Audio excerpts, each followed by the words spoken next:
हमारी दुनिया कई रहस्यों से भरी हुई है। उन रहस्यों में से ही आज हम जानेंगे कि धरती का निर्माण कैसे हुआ। आज की इस वीडियो में धरती के निर्माण होने से धरती पर जीवन की शुरुआत होने तक का सफ़र हम देखने वाले हैं।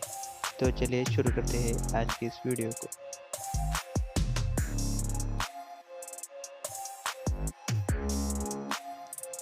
करोड़ों सालों पहले जब अंतरिक्ष में बड़ा सा विस्फोट हुआ था, तब धूल के कणों से और उसमें से निकली ऊर्जा की वजह से सूर्यमाला और हमारी धरती का निर्माण हुआ।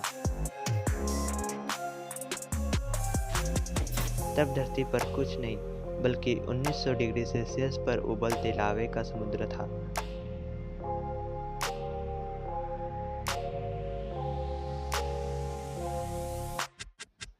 ये सिलसिला करोड़ों सालों तक चलता रहा। कई सालों बाद धरती ठंडी होने की प्रक्रिया शुरू हो चुकी थी और धीरे धीरे धरती ठंडी हो चुकी थी।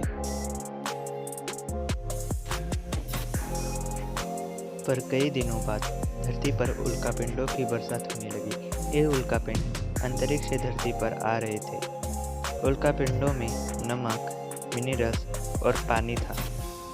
ये धरती के लिए अच्छा वक्त था। उल्कापिंडों की धरती पर भारी मात्रा में बरसात हुई, जिसके कारण उनमें जो पानी था उसकी वजह से पृथ्वी ठंडी हुई और पानी से ढकने लगी। वक्त बीतता गया और धरती पूरी तरीके से पानी से ढक गई। धरती के बाहर की गर्मी धरती के अंदर चली गई और ये गर्मी आज तक धरती के अंदर है। धरती पर पानी तो आ गया था, लेकिन जमीन नहीं। ये वो वक्त था जब जमीन का निर्माण होने वाला था। धरती के अंदर की गर्मी बाहर नहीं आ पा रही थी। उसकी वजह से ज्वालामुखियों का निर्माण होने लगा। ज्वालामुखियों से जमीन के अंदर का लावा बाहर आ रहा था और उसकी वजह से जमीन का निर्माण हो रहा था। 300 करोड़ साल पहले धरती पर वातावरण का निर्माण होने लगा और उस वजह से वातावरण स्थिर हो रहा था।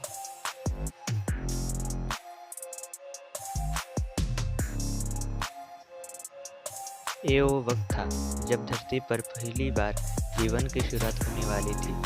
कई सालों बाद समुद्र के अंदर सूक्ष्म जीवों का निर्माण होने लगा।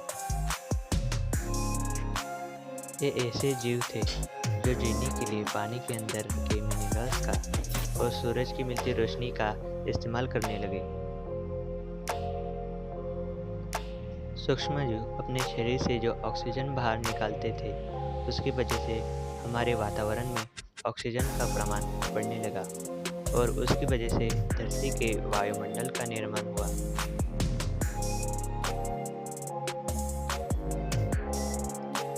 पर कई सालों बाद धरती पर दरारें पड़ने लगी और उस वजह से वातावरण में CO2 और गर्मी का प्रमाण बढ़ने लगा।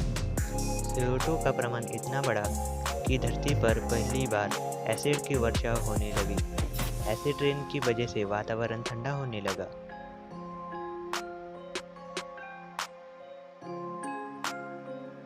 एसिड रेन की वजह से वातावरण इतना ठंडा हुआ कि पृथ्वी के ऊपर बर्फ का निर्माण होने लगा और वक्त के साथ धरती पूरी बर्फ से ढक गई।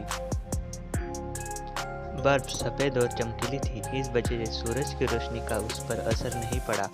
ये वो वक्त था जब धरती पर पहली बार भयंकर आइस आया था। पर पानी के अंदर के सूक्ष्मजीवों को इसका कोई असर नहीं पड़ा, क्योंकि बर्फ पानी के ऊपर ही बनी थी। वातावरण के हिसाब से सूक्ष्मजीव अपने शरीर में बदलाव करते रहे। लाखों सालों बाद ज्वालामुखियों का निकलना फिर से चालू हुआ। ज्वालामुखियों का निर्माण होने से बर्फ पिघलनी शुरू हो चुकी थी